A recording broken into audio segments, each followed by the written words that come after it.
Bismillahirrahmanirrahim.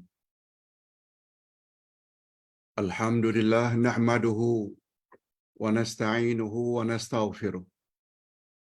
Wa na'udzu billahi min shururi anfusina wa min sayyiati a'malina. Man yahdihillahu fala mudilla lahu wa man yudlil fala hadiya lahu. Asyhadu an la ilaha illallah wahdahu la syarika lah wa asyhadu anna Muhammadan abduhu wa rasuluh la nabiyya ba'dah. Allahumma salli wa sallim ala nabiyyina Muhammad wa ala alihi wa sahbihi ajma'in, amma ba'd. Hadirin dan hadirat serta para pemirsa yang saya hormati, Assalamualaikum warahmatullahi wabarakatuh. Alhamdulillah, kita bersyukur kehadirat Allah Azza wa Jalla, berkat restu dan taufiknya serta dorongannya, kita dapat sama-sama hadir mendengar tazkirah atau ceramah agama pada pagi ini, kuliah subuh, di bawah tajuk Nama Allah Al-Mannan. Al-Mannan. Al-Mannan maknanya yang maha pemberi.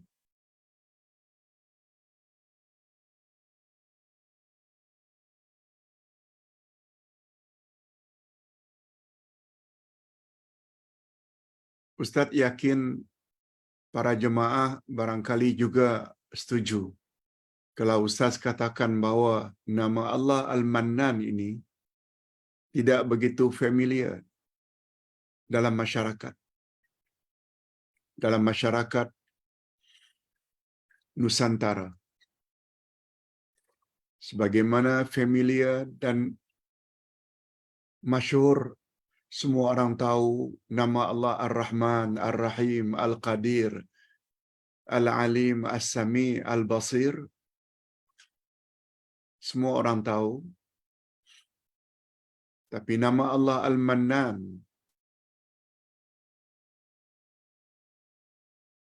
masih terdapat di kalangan umat Islam yang tidak tahu. Khasnya mereka yang tidak belajar Al-Asma'ul Husna. Walaupun barangkali mereka pernah dengar nama seseorang Abdul Mannan. Yes. Seperti Abdul Qadir. Al-Qadir salah satu nama Allah. Demikian juga Al-Mannan.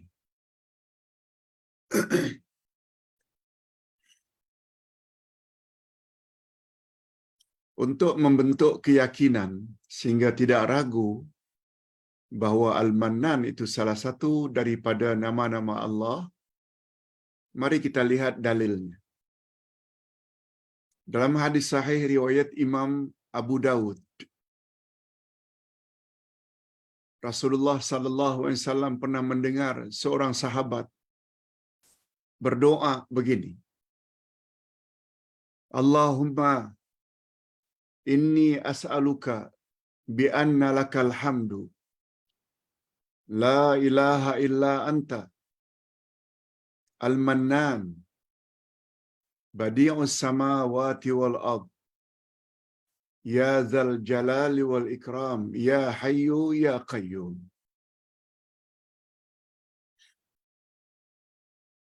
Itu doanya. Nabi dengar seorang sahabat berdoa sambil mengatakan, ya Allah, aku memohon kepadamu bahwa sesungguhnya bagimu segala puji-pujian.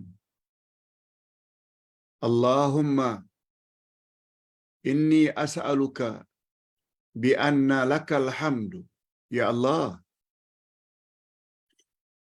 aku mohon kepadamu bahwa sesungguhnya segala puji-pujian milikmu. La ilaha illa anta, tiada Tuhan yang berhak disembah melainkan Engkau. Al-Mannan, yang Maha Pemberi.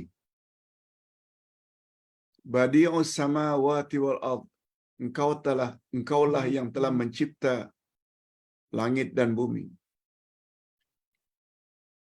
Ya Zal Jalali wal Ikram, wahai yang Maha Agung lagi Maha Mulia dan Perkasa. Ya Hayyu ya Qayyum, wahai yang Maha Hidup, wahai yang mengurus makhluk terus-menerus tanpa henti. Begitu Nabi Muhammad sallallahu alaihi wasallam mendengar doa sahabat itu, faqala an-nabiy sallallahu alaihi wasallam, atadruna bima da Allah? Wahai sahabatku sekalian, tahukah kamu apa yang sahabat itu telah memohon, telah berdoa, telah meminta? Tahu tak kamu nilai, kualiti doa temanmu itu?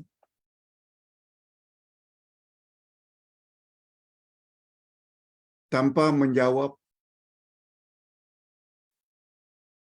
jawaban para sahabat, Nabi langsung mengatakan, Da'allaha bismihil a'zam. Dia telah berdoa dengan nama Allah yang Maha Agung. Allazi idza du'iya bihi ajaba. Barang siapa yang berdoa seperti itu, akan Allah kabulkan doanya. Wa idza su'ila bihi a'ta. Dan apabila dia meminta sesuatu dengan doa itu, Allah akan bagi. Nah, di sini kelebihan nama Allah Al-Mannan. Satu di antara nama Allah yang disebut oleh sahabat tadi ketika berdoa adalah Al-Mannan. Selain Al-Hayyu Al-Qayyum, selain Zul Jalali wal Ikram, sahabat tadi juga sebut Al-Mannan.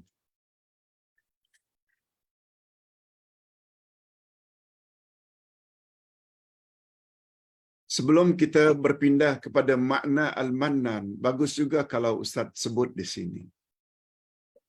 Pak Ustaz, doa seperti itu apa namanya? Dia tak ada minta pun.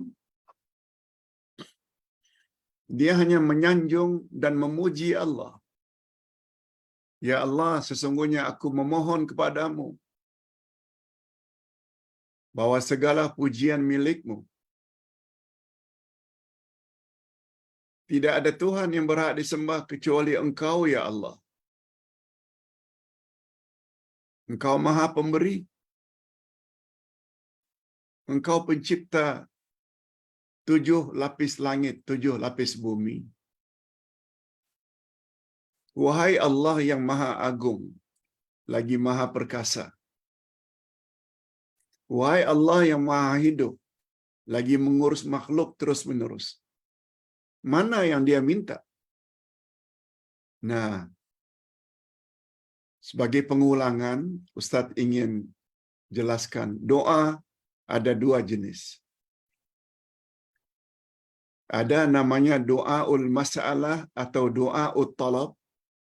Doa sambil meminta. Ada jenis kedua doa, namanya doa usana, doa sanjungan.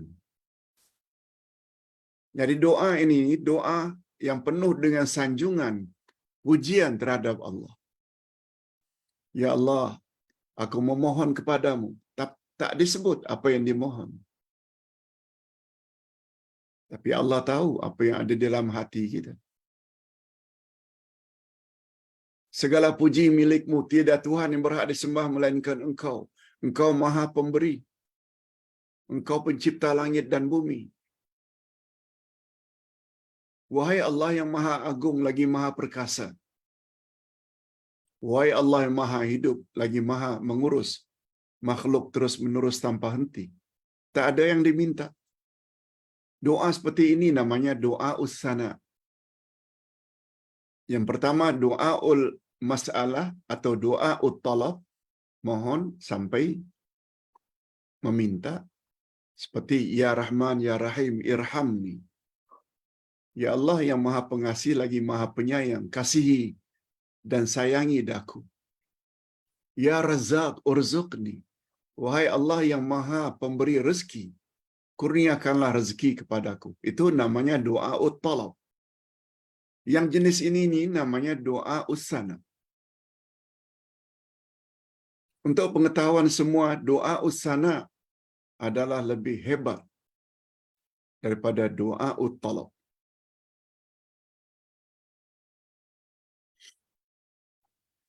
Sebab Nabi sallallahu alaihi wasallam bersabda dalam hadis sahih, Allah Subhanahu wa taala memberi kepada orang yang memujinya.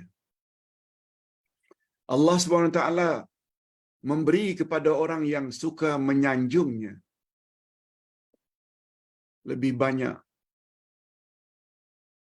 daripada Allah memberi kepada orang yang meminta. Meminta ini talab, masalah. Kita baca Quran, dalam hati kita minta, ya Allah, murahkan rezeki. Ketika berzikir, subhanallah walhamdulillah wa la ilaha illallah wallahu akbar, semuanya itu sanjungan. Tapi Allah Maha mengetahui apa yang ada di dalam hati kita. Seperti doa Nabi Yunus dalam perut ikan. Semua kita tahu. Terdiri daripada 3. La ilaha illa anta. Subhanaka. Inni kuntu minaz zalimin.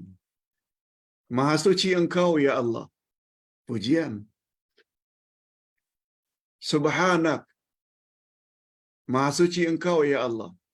Diawali dengan tauhid. La ilaha illa anta. Tiada Tuhan yang berhak disembah melainkan engkau. 1. Subhanak. Maha suci engkau. Inni kuntu minaz zalimin. Aku mengaku ya Allah, aku banyak buat aniaya. Aku banyak buat kezaliman. Jadi doa Nabi Yunus pertama tauhid, la ilaha illa anta. Yang kedua diikuti dengan tasbih, subhanaka. Yang ketiga diikuti dengan i'tiraf, pengakuan yang kita ni banyak buat zalim. Tapi Allah tahu Nabi Yunus sedang meminta sebenarnya, bantu aku ya Allah, keluarkan aku daripada tempat yang gelap dalam perut ikan di dasar laut, supaya aku selamat. Langsung dikabulkan oleh Allah. Lalu Allah suruh ikan tersebut timbul dan muntahkan Yunus ke tepi pantai. Yes, itu penjelasan tentang doa ini. Bukan sembarang doa. Ini namanya doa ussana. Sekarang kita berpindah kepada makna al-mannan. Al-mannu maknanya al-ata, pemberian. Al-man maknanya al-ata.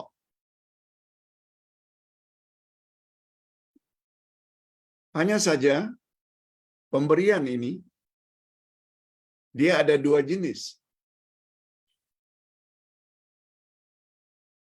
Pemberian dalam bentuk perbuatan dan satu lagi pemberian dalam bentuk ucapan.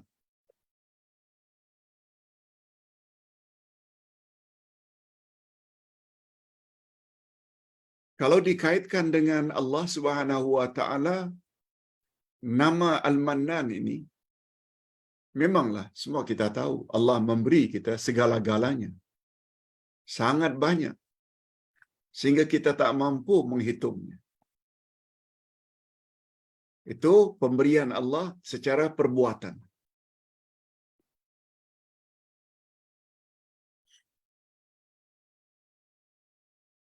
Ini sebagaimana firman Allah di dalam surat Ali Imran ayat 164.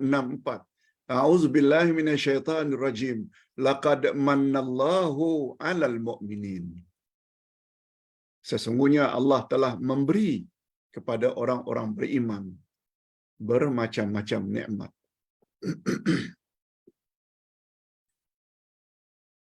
Nikmat semacam itu tidak ada yang mampu melakukannya kecuali Allah. Allah beri kita nikmat sehingga jadi insan yang sempurna, lengkap. Allah beri kita iman, Allah beri kita hidayah. Yang kedua, dilakukan dengan ucapan. Yang ini adalah tidak elok. Al-man dengan makna ucapan, yaitu bila seseorang memberi sesuatu, dia ungkit-ungkit, dia sebut-sebut, sambil membanggakan diri. Itu namanya al-man dengan ucapan. Hati-hati. Bila kita bagi seseorang sesuatu, lalu kita sebut-sebut sambil membanggakan diri. Atau kita sebut kepada orang yang menerima pemberian kita dengan kata-kata yang dapat melukakan hatinya, menyakitkan hatinya. Yang itu tu tidak baik. Jadi al-man ada dua macam. Pemberian dalam bentuk perbuatan, dan yang kedua, pemberian dalam bentuk ucapan.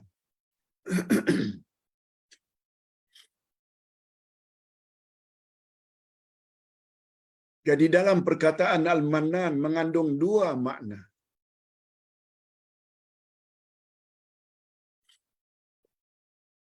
Dengar baik-baik. Dalam perkataan Al-Mannan mengandung dua makna. Dalam bahasa Arab,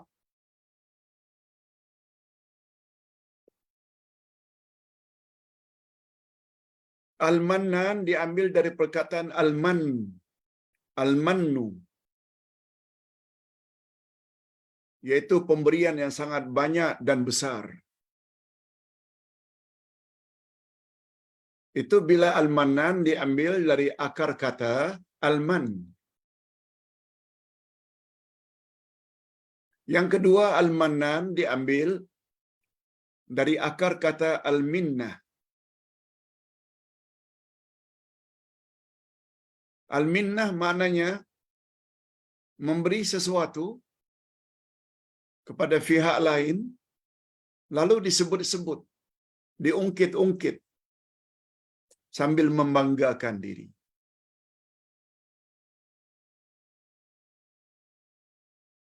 Penjelasannya, kedua-dua makna tadi, bila dikaitkan dengan Allah, hukumnya boleh. Sahih. Betul. Untuk makna pertama, pemberian yang besar lagi banyak, memang Allah telah beri kita nikmat yang sangat banyak. Bila Allah Subhanahu Wa Taala membanggakan diri dengan pemberiannya, juga boleh, tak ada salahnya. Allah pernah menyebut dalam Al-Quran, jika kamu mau hitung pemberianku kepadamu, niscaya kamu tak akan mampu hitung. Bukankah itu bermakna Allah membanggakan dirinya? Yes. Kedua-dua penggunaan itu boleh.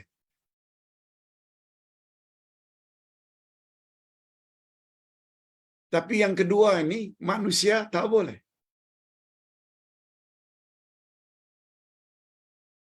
Manusia hanya terpuji bila suka memberi dengan perbuatan. Perbuatan. Pantang dengar ada orang susah bagi. Pantang dengar ada orang yang memerlukan, yang berhajat bagi. Itu terpuji.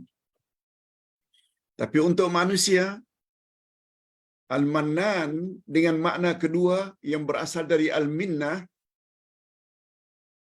mengungkit-ungkit, menyebut-nyebut pada orang lain pemberiannya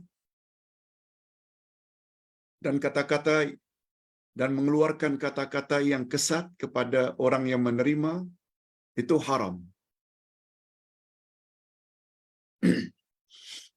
Kalau ditanya mengapa Allah boleh membanggakan diri, jawabannya sama betul.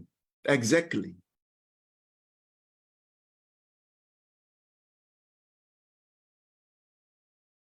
Allah Subhanahu wa taala wajib kita puji, tahmid, alhamdulillah. Dan Allah juga menyebut tentang dirinya, alhamdulillah. Segala puji milik Allah. Mengapa Allah boleh memuji dirinya sendiri? Sebab dia memang layak. Sebab tidak ada kekurangan, keaiban, kecacatan sedikit pun tidak ada di sisi Allah. Tapi manusia tak boleh. Sehingga kata Nabi, apabila kamu lihat ada orang yang suka memuji, kamu ambil tanah, masukkan ke mulutnya. Yang dalam bahasa kita, pengampu, pembodek, suka memuji saja, agar orang yang dipuji itu lembut hati untuk menolongnya. Yang itu tak boleh. Apa sebab? Sebab orang yang dipuji, selagi namanya manusia, mesti ada kekurangan. Mengapa mesti puji secara melampau? Kalau memuji Nabi, wajar-wajar saja, sebab baginda maksum. Tapi manusia, walau setinggi manapun kedudukannya, memuji secara melampau haram.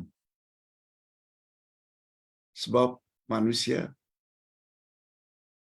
mesti ada kekurangan. Sebabnya bila memuji pemimpin, pujilah sewajarnya.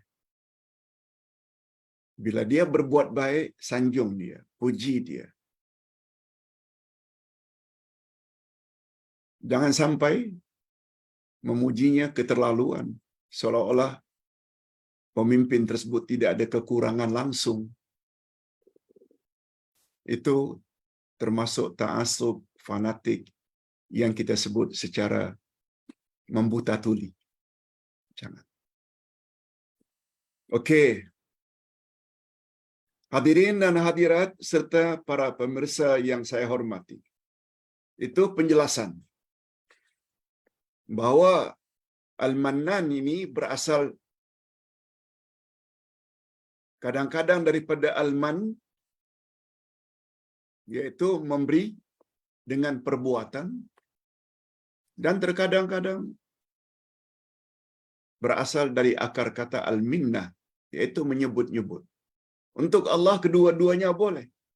Sebab Allah layak. Sebab dia maha sempurna. Tapi manusia, untuk makna pertama, memberi dengan perbuatan, it's okay, bagus.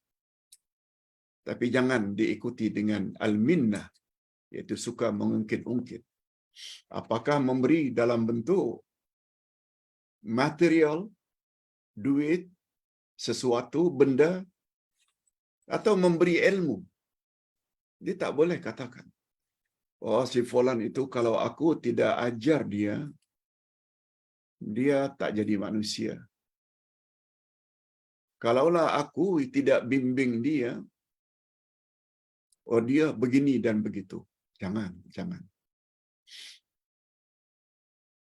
Yang itu tak boleh. Apalagi dikatakan di depan-depan dia. Tak boleh. Sebab yang memberi itu semuanya adalah Allah Subhanahu wa taala. Itu sebabnya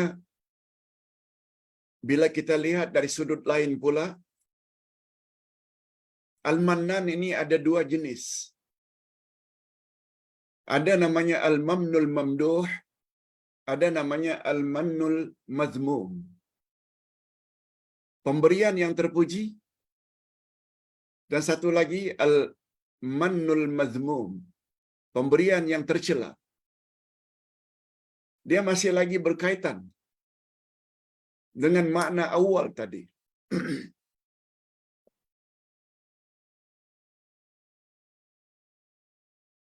Sebagaimana sabda Nabi sallallahu alaihi wasallam tentang Abu Bakar As-Siddiq. Apa kata Nabi?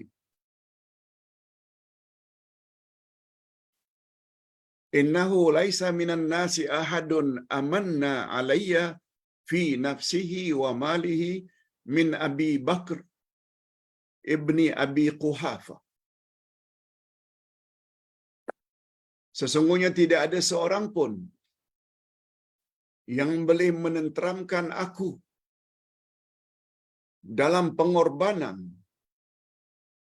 Dia mampu berkorban apa saja demi aku, baik dalam jiwa ataupun dalam pengorbanan, melebihi dari Abu Bakar. Begitu Nabi sallallahu alaihi wasallam puji Abu Bakar dari sudut pengorbanannya. Beliau sanggup bersama Nabi hijrah, walaupun besar kemungkinan akibatnya beliau akan dibunuh. Sebab Nabi dikejar-kejar oleh musyrikin Mekah. Tapi tidak. Begitu juga dari segi keuangan, baiknya luar biasa. Sehingga kata Nabi, andai kata aku dibenarkan oleh Allah untuk mengangkat khalilku, kesayanganku. Khalil maknanya kesayangan. Niscaya aku akan angkat Abu Bakar sebagai khalilku. Walakin khullatul Islam afdal. Namun demikian, persaudaraan dalam Islam itu adalah lebih afdal. Semua kita tahu, hanya dua Nabi saja yang pernah mendapat gelaran Khalilullah, kesayangan Allah. Pertama Nabi Ibrahim, Khalilullah,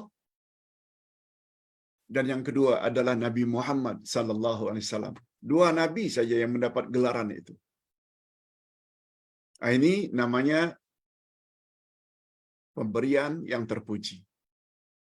Apa yang pernah dilakukan oleh Abu Bakar terhadap Nabi Muhammad sallallahu alaihi wasallam. Abu Bakar berkorban apa saja demi Nabi Muhammad, demi ajaran yang baginda bawa.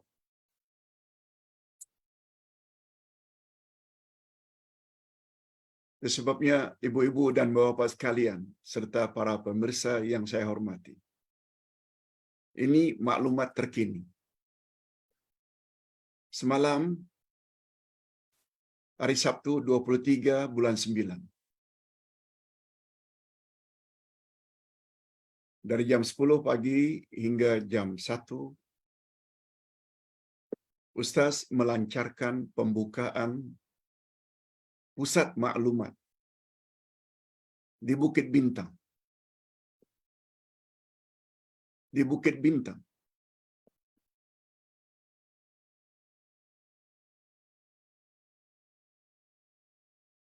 Yang dilakukan oleh GASMA, Gabungan Ahlus Sunnah Malaysia. Gabungan Ahlus Sunnah Malaysia, GASMA. Kita sewa untuk 3 tahun, satu premis dekat Bukit Bintang. Kita jadikan pusat maklumat, information center. Di sana ada azan, di sana ada salat berjamaah setiap waktu. Di sana juga ada pengajian. Di sana ada buku-buku yang dibagi secara percuma. Sebab semua kita tahu, kawasan itu adalah kawasan yang kita tak pernah barangkali dengar suara azan. Sebab jauh daripada masjid dan surau. Tidak ada.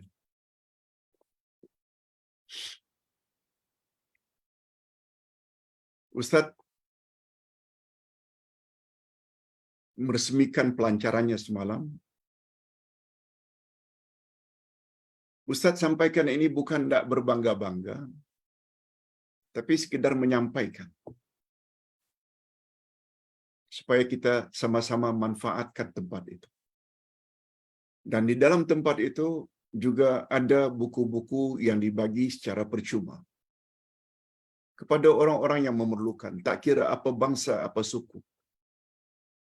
Orang Cina, orang India, orang putih dah mula masuk yang Islam untuk menekuni Islam.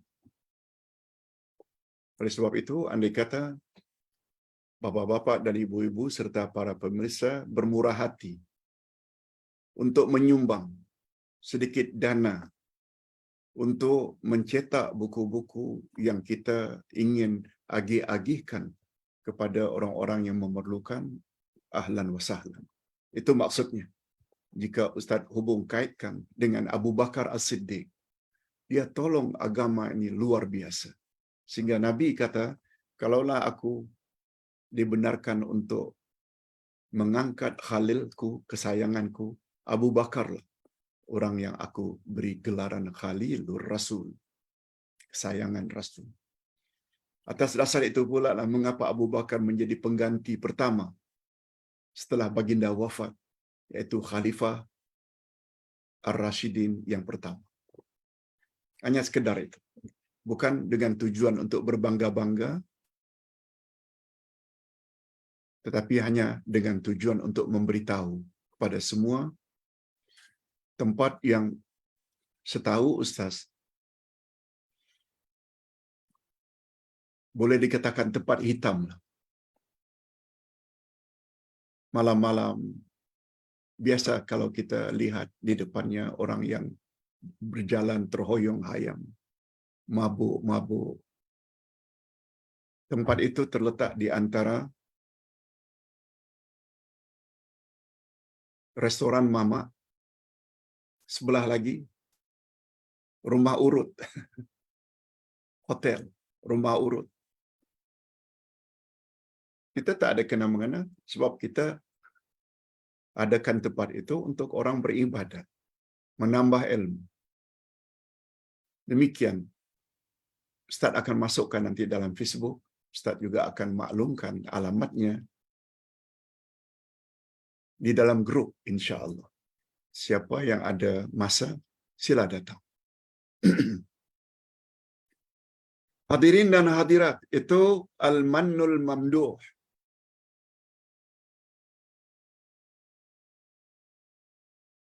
Yang kedua, Al-Mannul Mazmum, yaitu pemberian yang tercela. Yang kita sebutkan tadi, dalam bentuk ucapan. Suka mengungkit-ungkit. Allah Subhanahu wa taala berfirman dalam surat Al-Baqarah ayat 284, 264. A'udzu billahi minasyaitonir rajim. Ya ayyuhalladzina amanu la tubtilu sadaqatikum bil manni wal adza. Orang-orang beriman, jangan kamu hilangkan pahala sedekahmu dengan mengungkit-ungkit, menyebut-nyebut dan menyakitkan hati orang yang engkau beri. Sebut oleh Allah.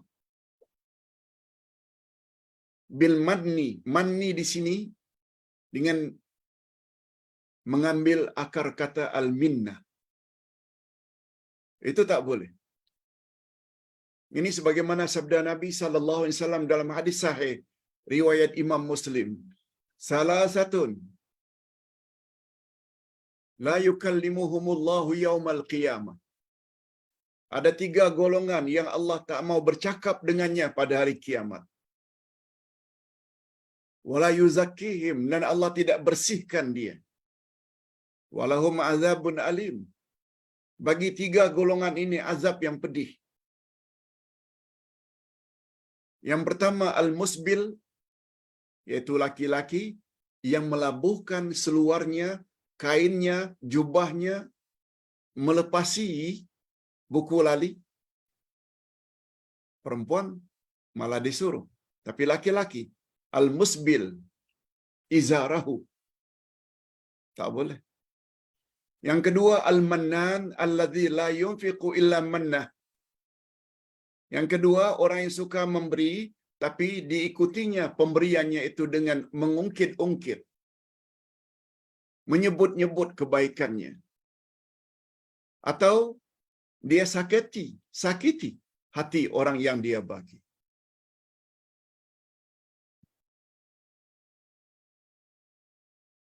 Kepada peminta sedekah kita katakan, kamu tak ada kerja lain ke? Minta.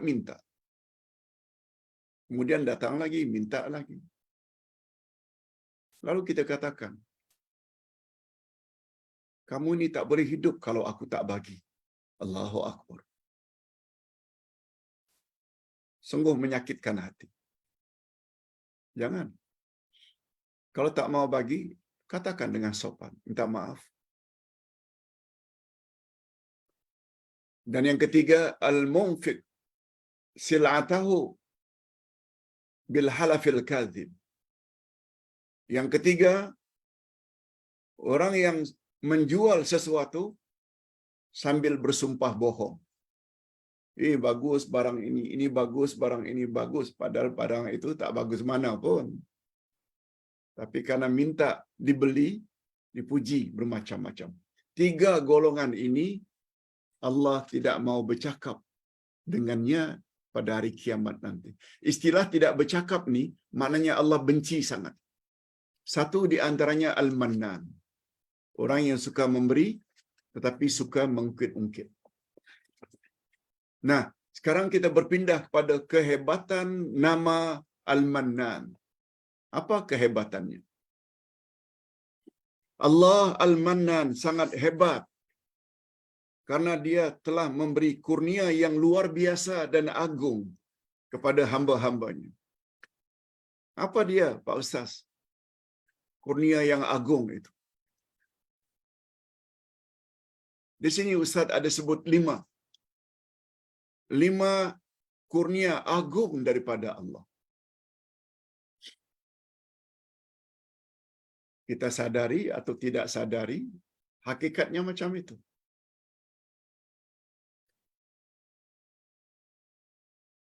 Pertama sekali, Allah Subhanahu Wa Taala memberi kita kehidupan, memberi kita akal.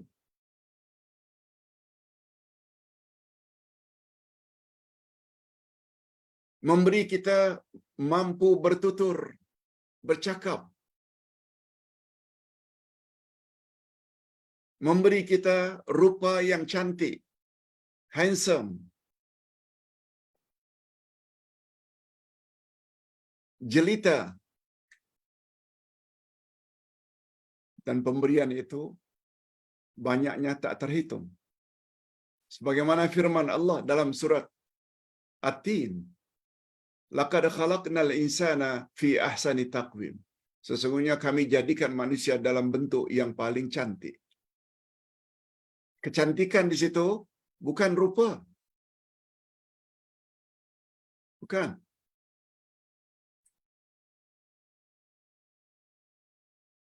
Kecantikan manusia itu karena boleh berfikir, diberi akal, dapat bercakap, dapat mengambil sesuatu secara sopan, boleh berinisiatif, boleh berkreatif. Sebagaimana kita fikir, Gasma fikir, macam mana tempat yang hitam itu, penuh dengan orang yang mabuk-mabuk, penuh dengan rumah picit, tak pernah kedengaran azan. Tiba-tiba kita fikir dengan bantuan orang-orang tertentu, kita dapat satu tempat untuk menolong orang lain. Itu fikir. Itu semuanya pemberian Allah. Walaupun tempatnya tidaklah begitu besar, hanya boleh kira-kira masuk 75 orang. Besar juga. Itu sebabnya dalam ucapan pelancaran semalam Ustaz katakan, Ittaqullah mastata'atum. Bertakwalah kepada Allah apa yang kamu termampu. La yukallifullahu nafsan illa usaha. Allah tidak memberatkan manusia kecuali apa yang dia termampu. Lalu Ustaz katakan, kaedah dalam Islam, ma la yudrak kullu la yutrak jullu. Apa yang kamu tidak dapat lakukan semua, jangan kamu tinggalkan semua. Maknanya buatlah apa yang termampu.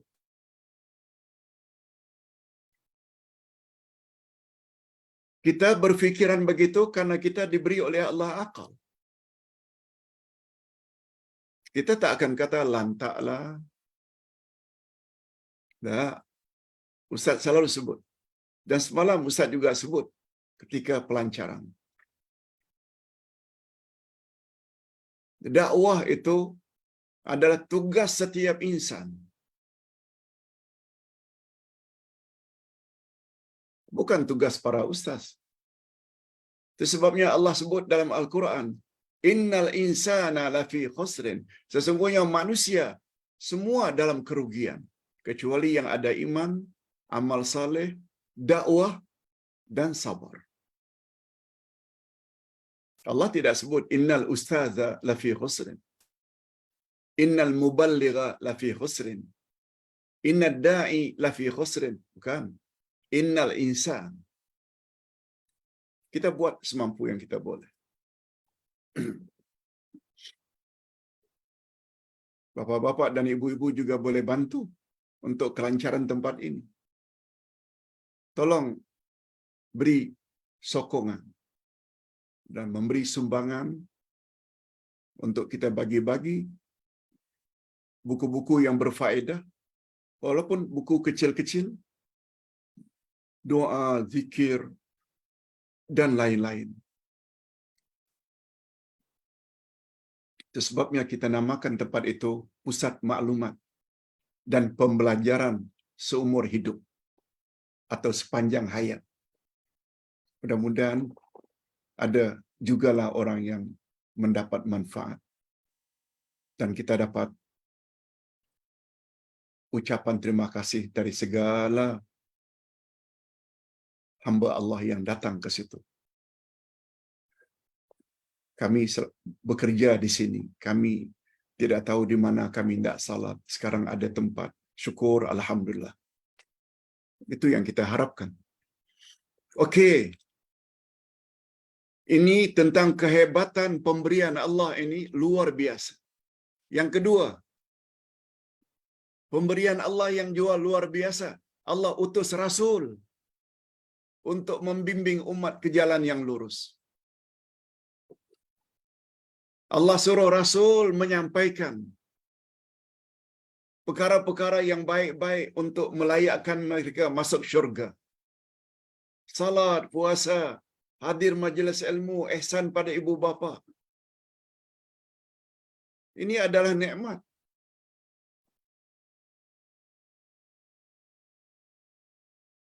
Rasul diutus juga untuk memberi peringatan. Jangan buat ini, jangan buat ini, jangan buat ini. Sebab bila kamu buat, kamu akan masuk neraka. jangan zina, jangan judi, jangan minum arak, jangan durhaka pada mak bapak, jangan rasuah. Itu sebabnya pengutusan Rasul bagi kita nikmat yang paling tinggi. Kita tak tahu kalau tidak melalui lisan Rasul. Sebab Allah tidak beritahu directly kepada kita. Lainlah Nabi Musa boleh bercakap langsung dengan Allah. Kita tidak. Itu sebabnya jangan tolak sunnah Nabi. Jangan hina Nabi. Coba lihat kesan daripada menghina Al-Quran, menghina Nabi. Buruk padanya di dunia lagi sebelum di akhirat menunggu azab dan siksa. Yang ketiga, kehebatan nama Allah Al-Mannan.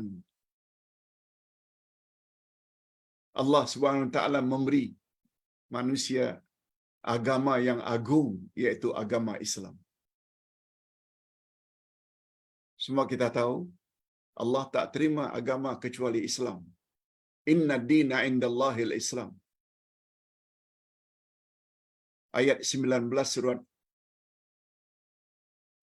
Ali Imran.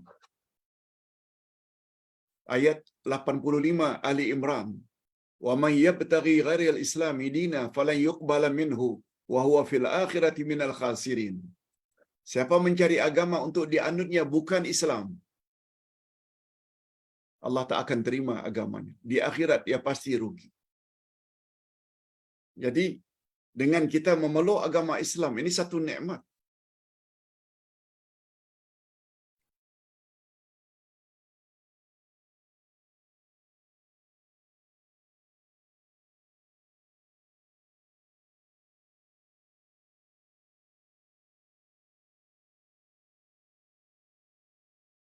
Yang keempat, kehebatan nama Allah Al-Mannan. Dia, yakni Allah, telah menyelamatkan hamba-hambanya yang beriman. Allah berjanji akan menyelamatkan hamba-hambanya yang beriman. Tetapi lemah daripada golongan-golongan tertentu yang sombong dan suka membuat kerosakan. Allah berjanji. Itu sebabnya bila satu-satu kawasan dirampas, digusur, diambil hak mereka, padahal mereka telah duduk sekian lama sebagai kampung tua,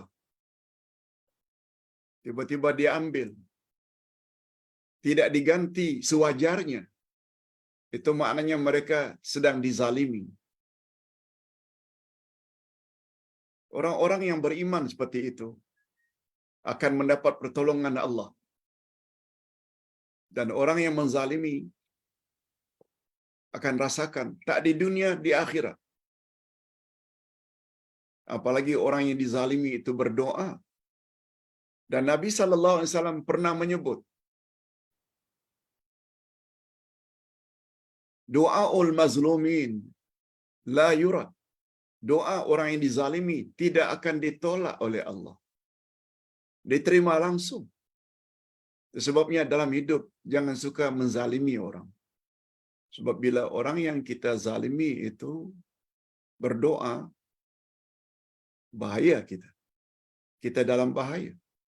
Sebab kita telah menzalimi orang lain. Hadirin dan hadirat, adapun yang kelima, Allah memberi kurnia kepada para walinya pada hari kiamat.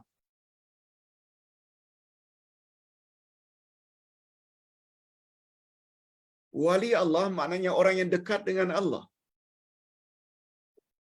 Allah akan beri balasan syurga di akhirat, nikmat kubur ketika di alam barzakh.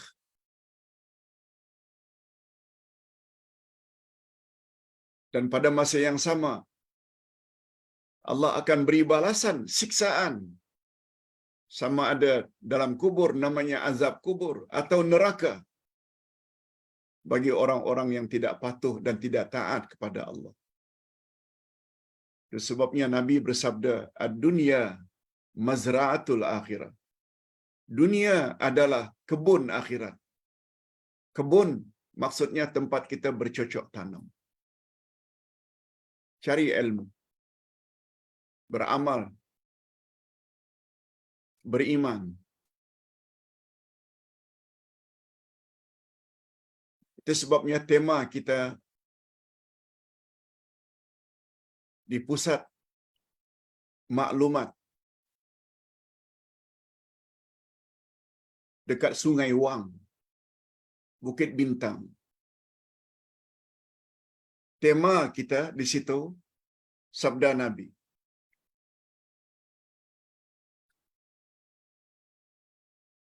Mencari ilmu jalan ke syurga. Itu tema kita. Talabul ilmi faridatun ala kulli muslim. Mencari ilmu wajib ke atas setiap orang Islam. Man salaka tariqan yaltamisu fihi ilma, sahalallahu lahu bihi tariqan ilal jannah. Siapa bersungguh-sungguh mencari ilmu, niscaya Allah permudahkan baginya jalan ke syurga. Islam agama ilmu. Bukan agama keturunan. Bukan agama ikut-ikutan. Islam agama ilmu. Dan Ustaz sebut semalam, ilmu yang paling utama untuk melayakkan kita lulus pertanyaan mukar wa nakir. Berat timbangan di akhirat. 3 knowledge. Ma'rifatullah, ma'rifatun nabi, ma'rifatud dinil Islam. Kenal Allah, kenal Rasul, dan kenal selok-belok agama. Itu di antara matlamat mengapa ada premis tersebut. Kita sewa walaupun dengan harga yang sangat tinggi. Alhamdulillah, Allah bantu. Ada orang yang bermurah hati, Gasma hanya sebagai koordinator saja, pengelola saja. Hadirin dan hadirat rahimakumullah. Nah, kita ada masa lebih kurang 5 minit. Seperti biasa, kita akan sebut apa dia kesan belajar nama Allah Al-Mannan. Coba kita cek diri kita sendiri. Setelah mendengar 55 minit tentang nama Allah Al-Mannan, dalilnya, maknanya, jenis-jenis Al-Mannan, kehebatan Al-Mannan. Apa kesan positif pada diri kita setelah mengetahui itu semua? Pertama sekali,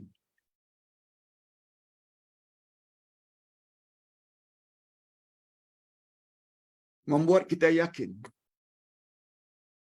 hanya Allah yang mempunyai kurnia yang besar.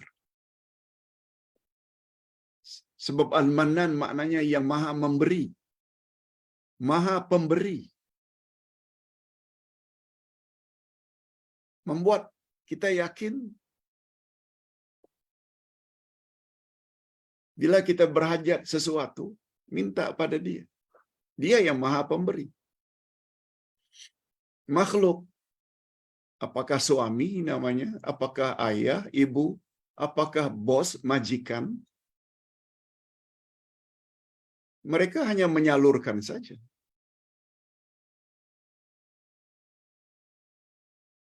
Minta kepada Allah. Kita kena yakin itu. Sebab kabul tidaknya suatu doa, dia ada kaitan dengan keyakinan. Apalagi namanya doa usana. Nabi Yunus yakin sungguh. Dalam perut ikan, di dasar laut. Gelap gulita. Tapi Allah boleh beri keselamatan untuknya. Lalu dipuji Allah. La ilaha illa anta. Subhanaka inni kuntu minaz zalimin. Nabi pernah ditanya, "Ya Rasulullah, doa itu doa usana khas untuk Nabi Yunus sajakah?" Nabi jawab, "Tidak. Dia untuk seluruh orang-orang yang beriman." Oleh sebab itu bila kita dalam kesulitan, baca zikir yang sama. Itu namanya doa usana. Doa usana lebih afdal daripada doa talab. Yang kedua, apa dia kesan bila belajar nama Allah Al-Mannan? Dia akan jadi orang yang tidak suka menyebut-nyebut kebaikannya kepada orang lain. Dia tidak akan suka mengungkit-ungkit pemberiannya. Apalagi sampai menyakiti hati orang yang diberi sesuatu. Jangan. Sebab itu semua dapat menghabiskan pahala kebaikan yang kita telah berikan.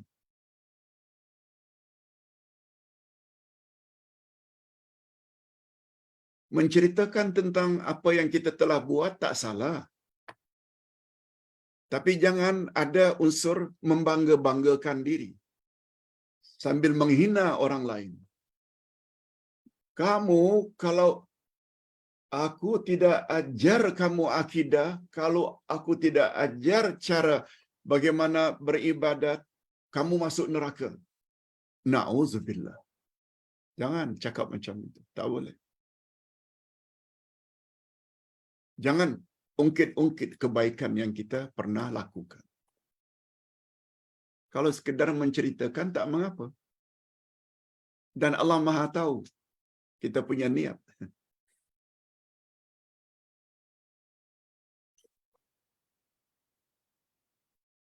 Sebab kata para ulama, bila kita membuat suatu kebaikan dengan tujuan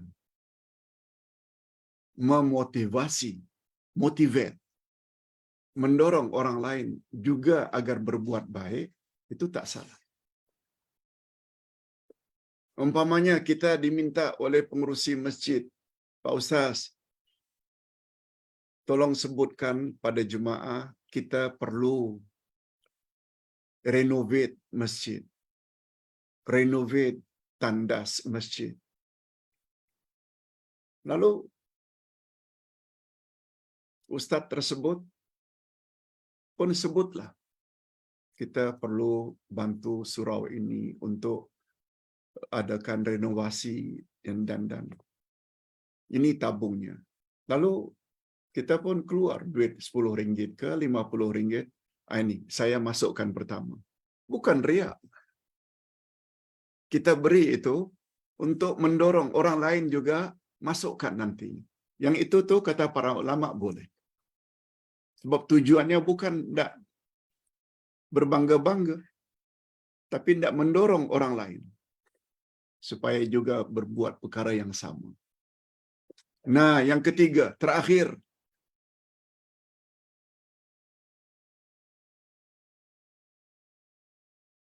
jika kita dalam keadaan tidak mampu memberi sesuatu, kita hendaklah tolak permintaan itu dengan cara yang sopan. Jangan dengan menyakitkan hati mereka. Minta maaf. Sebabnya orang-orang Arab, mereka apabila diminta sesuatu dan mereka tidak ada sesuatu, tidak diberi, mereka hanya katakan sambil mengangkat tangan, Allah Karim, Allah Karim, Allah Maha Mulia, Allah Maha Pengasih.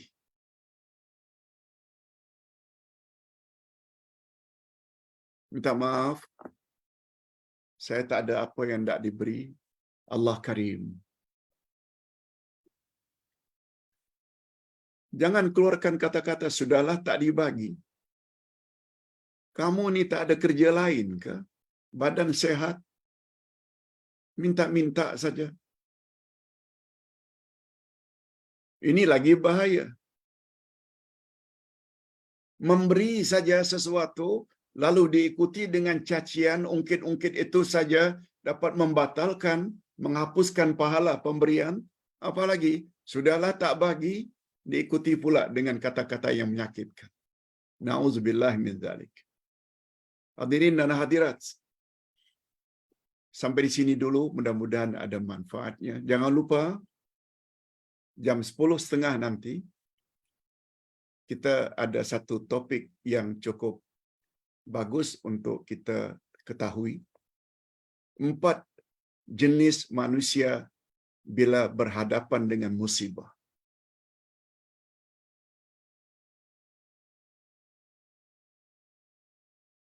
Tidak satu jenis, 4 jenis. Ada namanya zalimun, ada namanya sabirun, ada namanya ar-radun, ada yang namanya asyakirun. Penjelasannya nanti.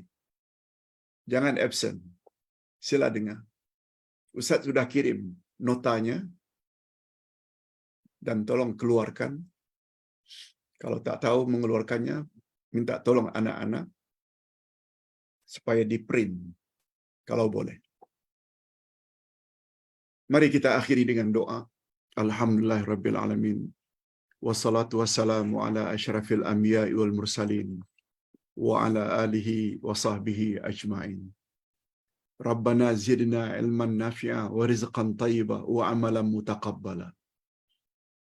Ya Allah, anugerahkanlah kami ilmu yang bermanfaat, rezeki yang baik-baik, halal lagi diberkati, dan amal-amal yang diterima. Allahumma inna nas'aluka bi anna lakal hamdu la ilaha illa anta al-mannan badi'us samawati wal ard ya dzal jalali wal ikram ya hayyu ya qayyum. Ya Allah, kami awali doa kami dengan menyanjung dan memuji sebagaimana yang telah kami pelajari hari ini. Engkau Maha tahu ya Allah apa yang kami hajatkan selagi kami hidup di atas muka bumi. Berilah kami iman yang mantap, tauhid yang murni tanpa bercampur syirik dan khurafat sedikit pun. Berilah kami kemampuan untuk beribadat kepadamu ikut cara yang paling tepat sebagaimana cara yang telah diajar oleh Rasul-Mu. Ya Allah, ya Tuhan kami, Rasul pernah berkata, sesiapa yang berdoa dengan doa sana ini, niscaya Engkau akan kabulkan permintaan mereka. Engkau akan tunaikan hajat-hajat mereka. Oleh sebab itu, ya Allah, ada di antara kami yang sedang sakit. Kami berhajat, ya Allah, sembuhkanlah sakit mereka. Ada di antara kami yang kekurangan harta, tambah-tambahkanlah bagi mereka harta sehingga menjadi orang yang berkecukupan. Ada di antara kami yang kurang ilmu, tambahlah ilmu kami, ya Allah. Ilmu-ilmu yang bermanfaat. Terutama sekali ilmu tentang Al-Quran dan As-Sunnah, ilmu akidah, ilmu al-asma'ul husna, ilmu tafsir, dan lain-lain. Birahmatika ya arhamar rahimin. Engkau telah berfirman, ya Allah, Udu'uni astajib lakum. Berdoalah kamu kepada aku, niscaya aku akan kabulkan. Kami tahu, ya Allah, Engkau tak pernah mungkir janji. Innallaha la yukhliful mi'ad. Wa sallallahu ala nabiyyina Muhammad wa ala alihi wa sahbihi ajma'in. Subhana rabbika rabbil izzati amma yasifun. Wa salamun alal mursalin. Walhamdulillah rabbil alamin. Subhanakallahumma wa bihamdik. Asyhadu an la ilaha illa anta astaghfiruka wa atubu ilaik. Assalamualaikum warahmatullahi wabarakatuh.